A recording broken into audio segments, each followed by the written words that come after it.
Well, we're going to try some freeze-dried hash browns. So we're going to clean them, run them through the KitchenAid to kind of shred them up. We got the little bit bigger shredder in here, and we'll put them in our little trays. We have our trays sectioned out like this.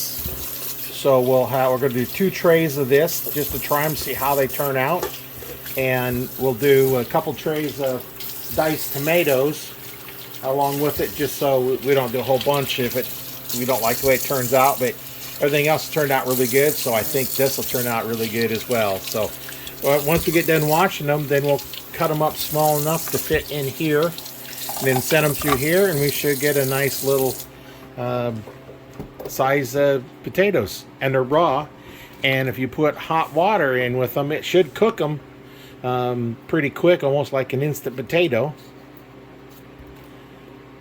So some of them we're going to leave the skins on, some of them take the skins off on some of them. With their bad spots, we'll cut those off. But when you do potatoes, I always like the potatoes with the skins on them.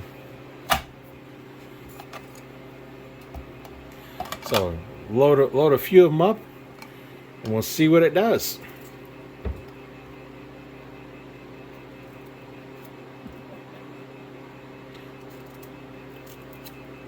I cut them down to a size that'll fit in there. We'll cut a few of them down, get them ready to go, and stick them in there, see how they work. Yeah. That size will work pretty good, and we'll just kind of push down this. We'll get ready to go, and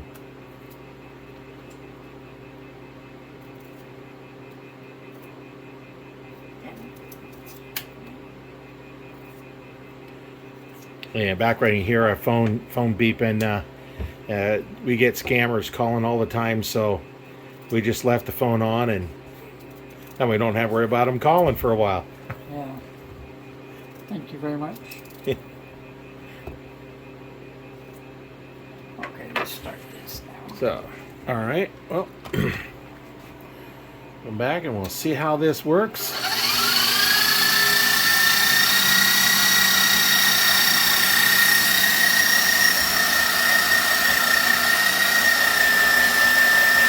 So you gotta put a little bit of pressure on it.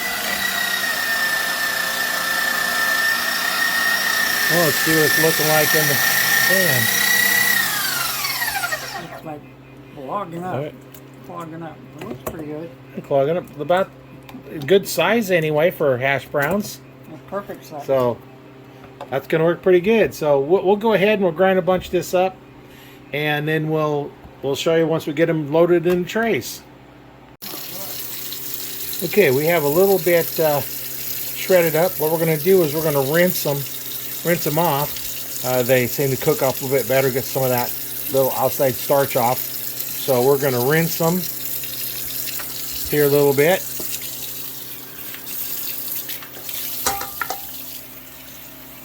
And then once they get dried, then we'll start loading them in the trays.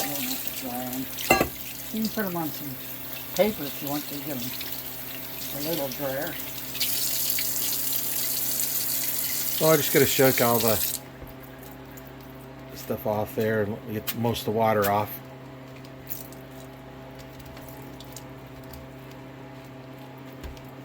You can put some paper towels on the counter as far as that goes. Yeah.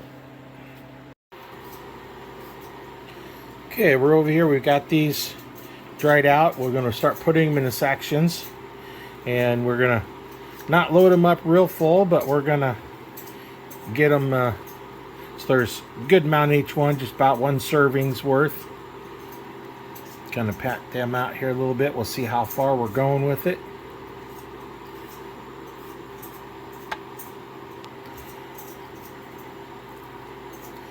Nice little bunch there. And what we'll do is with these dividers, then we'll when we get done with them, we'll have them in sections, and then we can go through and pull out like a serving, make each one a little serving, and then that way we can package them that way and try to make them all about the same amount in each one of them.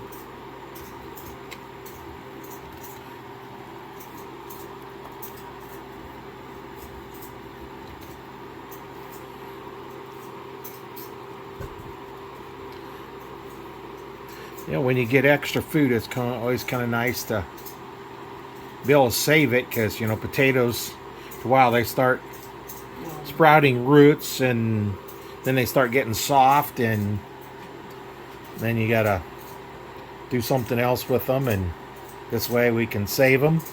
And what I'll probably do is we'll probably put some in some vacuum bags to start with, and then we'll try some of those, and then we'll look and see what we need to do. Maybe we need to do something a little different, and then we'll put them in the Mylar bags for long-term storage. So we'll have potatoes to eat, and well, some of them last up to 25 years. There's a food processor. Well, we had it's starting to bind up in there and not coming out real well, so I think we're going to switch to a food processor instead of this one. That might be a little bit easier. It seemed like it was kind of on the outside of here. It was kind of caking up, and then was pushing down on it, and nothing was coming out anymore. We cleaned the inside out, and it's still nothing. So either going to go to the food processor and see how that goes, but we have quite a bit more here. We'll rinse those off, get those in the trays. All right, we just got another batch peeled. We're going ahead and peeling them, and then we'll put them through the food processor. What we've done is taken all the inside stuff out. There's normally a grinder blade down at the bottom. Took all those out because we don't want to chop it up once it comes in. So we'll take these top ones here. It's going to slice them, and then when we get all these done, then we'll put them back in here, and we'll see how those go. Now, this is going to be a little bit louder. This makes a little bit more noise, but so we're going to load a couple of them in. I don't think we'll have to. They just need to be cut small enough that they're going to fit through there. Yeah, I got a couple of real big ones, and I think they'll go down by themselves. I think. Yeah, this one may pull them down by themselves when they get going through. As we're pushing the new one in to pull them down.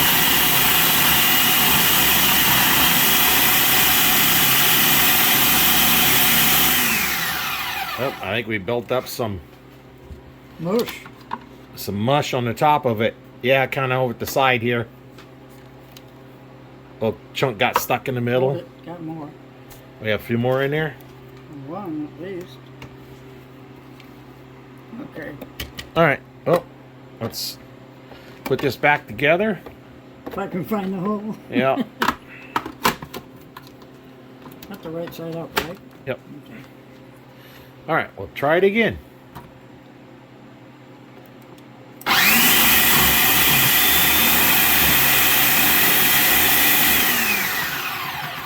Why did it stop? It stopped because this turned.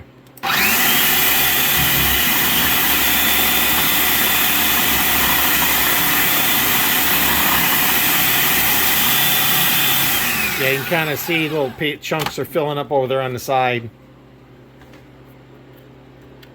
Get it? Almost like waffle fries. Almost. I wonder why it's doing that.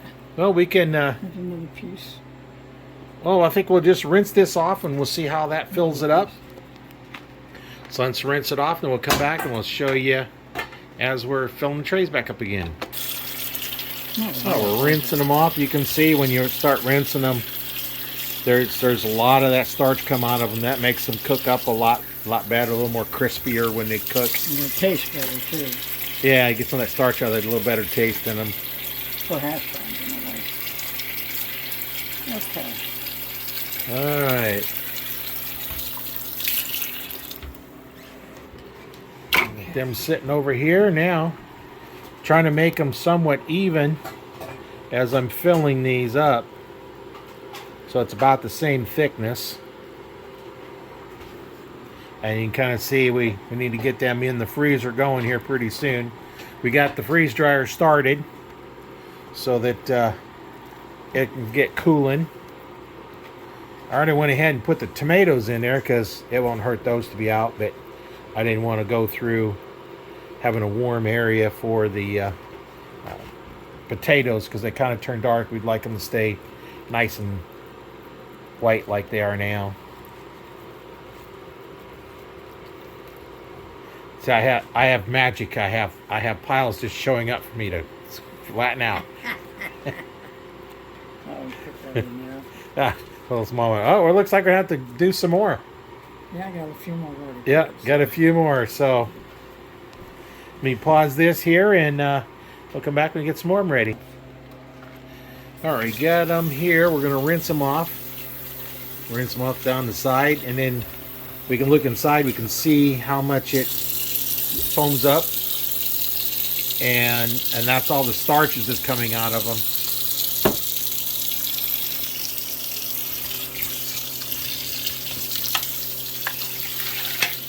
Kind of do the same thing with rice. You soak the rice a little bit, and get some of the starches out, and makes a little bit better rice. Pull this out of here. All right, get that rinsed off.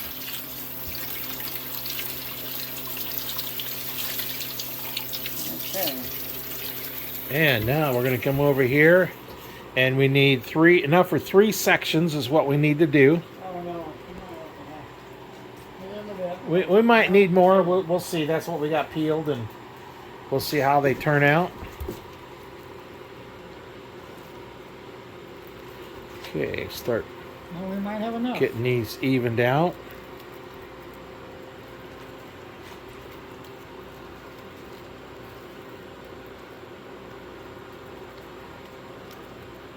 We could probably use one more small potato. Where? But I think we can take some of these, feel like they might be a little bit thicker, so we'll kind of even them out so they're about even, and we'll stick them in the freeze dryer. So hold on, we'll get that done and put them in. All right, our freeze dryer is ready. We actually took 30 minutes to get them ready, but I've already put in the tomatoes in there. So now when we get the tray, we're going to open this up. We'll put the tray in. As if you notice on this tray here, that this on the first ones, they already started changing colors a little bit. That's why I want to get this ready. So let's go ahead and load these in. Put that one in, and we'll get that one going. Oh, wait a minute. We got some sticking over the side. Yeah. Right. There we go. Okay, go ahead. You're all right. You're good. Okay. That's better. Oopsie. All right, close it up. Latch it. Our valve is closed. So we're just going to hit continue. And now it's freezing. So we'll come back once it gets done. We'll see how long it takes for these to go. Well, the hash browns are done. It took 41 hours for it to get done. And as we pull them out, take a look at them. They're nice and dry in there. Feels like they're dry. They kind of puffed up a little bit. So now we'll kind of seal those up into packages, and then we'll try some and see how it works again. The tomatoes, we dice those up, and those are all real nice and dried. Of course, they don't take quite as long. So let me get some of those packaged up, and then we'll come back once we get them packaged, and then we'll actually rehydrate one and cook it and see how it turns out. All right, here's how they come out of the freeze dryer. Then we can just take this separator out, and we've put some of them in the shrink wrap, and we'll see how they turn out coming out of there. We've also done a couple of in here. We've done 2 servings each one of these pint jars, which is 2 of these. And now we're going to put some in our Mylar bags for a little bit longer term storage. Now they're not real solid, so they kind of fall apart if you're not careful. You can see how that one's kind of falling apart. And we'll put the rest of that one in there. Maybe we'll put the rest of it in there. Well, we see how full that is if you want to do. Yeah, there's not much in there, so let's do 4 of them in there, or 3 or 4 of them, because we're figuring each one of these is a serving. With 2 of these are a serving. So let's I put. just broke them up. Shook them and they broke up. One more in there, and kind of shaking them up. Yeah, that's good. I think we'll do a couple bags, the Mylar bags of that, and we'll get those sealed up. We'll come back once we get all those done. All right, here's what we ended up with: the 2 trays of hash browns. We put 4 of those sections, each one of these, so it's like 2 servings. And then we have 2 sections in this one, 2 in this one, 2 in this one. We shrink wrap those. We're going to open one of those up here pretty soon. And then we're going to rehydrate them and see how they cook. And then I have 3 pint jars full of these potato flakes or strips, just like for hash browns. They're uncooked, so they really shouldn't take too much to cook. I should be able to pretty much cook them just by putting hot water in them. And that's what we're going to do. We're going to put hot water in them, and then we're going to fry them up after that. So that's what we got for potatoes. And those 2 trays of diced tomatoes, we packaged them in 3 of these containers here. The Mylar bags for the long-term storage. So we'll have some of those ready for long-term. We'll put 2 of these in for long-term, and then these a little bit shorter. So we'll have to try, see how they warm up. They might cook pretty good with just being the hot water. That's how we're going to try it. We'll start from there. So we'll come back once we get ready to rehydrate and test the vacuum sealed bag. See how that turned out. Okay, we're going to open up one of the vacuum sealed ones to see how that works, because that kind of crushes them a little bit. So I just want to see, before I get too many of them that way, how they're going to turn out.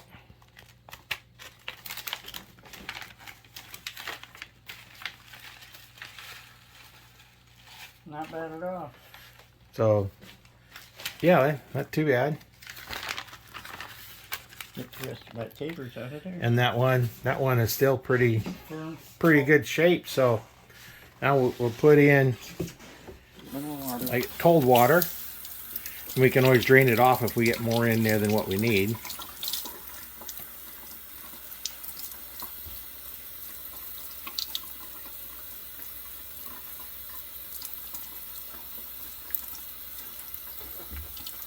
Stir that a little bit.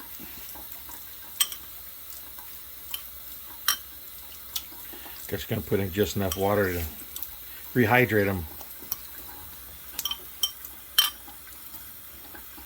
Yeah, while they're dry, they're kind of brittle, so you have to be kind of careful what you do with them with a fork, because they'll just crush up into powder. I think that'll do it.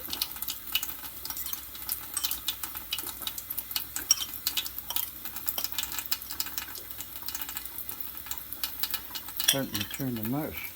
Okay, yeah, we don't want to stir them too much.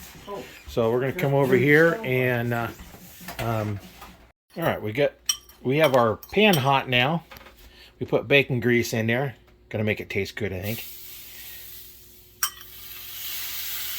I remember it, those were 2 of those squares that we did.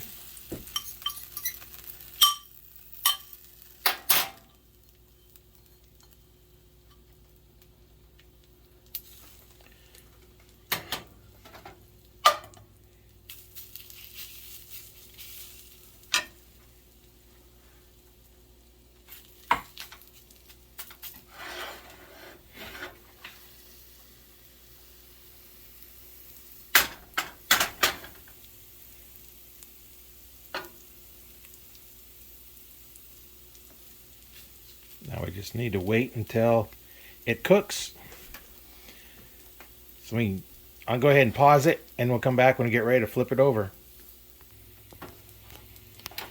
Well, we're going to check it and see if it's about ready to turn over. No. No, not quite. So we'll come back in a little bit more. We need a little bit of a browning on it. Ready? Okay, we're going to flip it over. See, well, there's a piece. Oh, yeah, it's got a little brown on it there. So you can get underneath it. Oh. So sometimes these pans that are so slick, the ceramic ones, kind of hard to get underneath them because they just slide around all over. But that's got a nice little brown on it.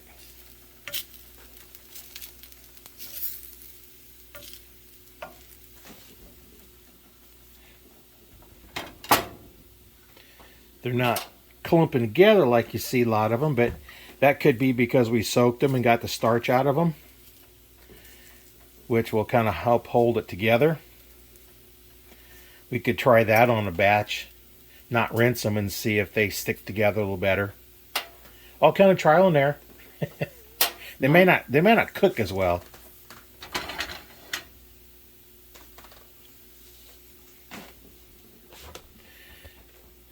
Well, that's once those get done, then we'll do our taste test and let you know how they taste.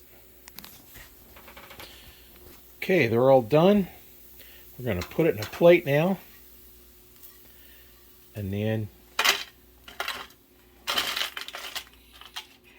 Crispy. yeah. So now, going to put a little more bacon grease in there. Can't have hash browns without eggs, right? So a little bacon grease and put an egg in there, and we'll fry that up and we'll try how that is. All right, here's what we have. We have our hash browns, a couple eggs on top. So of course you gotta have a little salt on them. And we'll do a little taste test.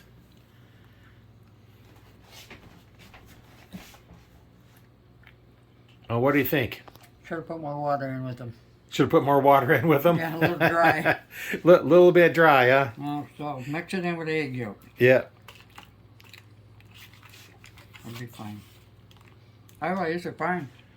Yeah, well, we wasn't sure. You know, you can bury them in water and then see how they turn out, and then we just put a little bit in there. So we just need a little bit more water.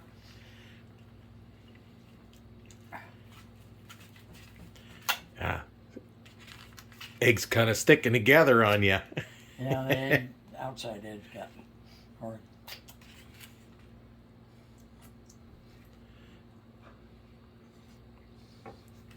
Yeah, just a little bit more water when we rehydrate them then. I think so, yeah.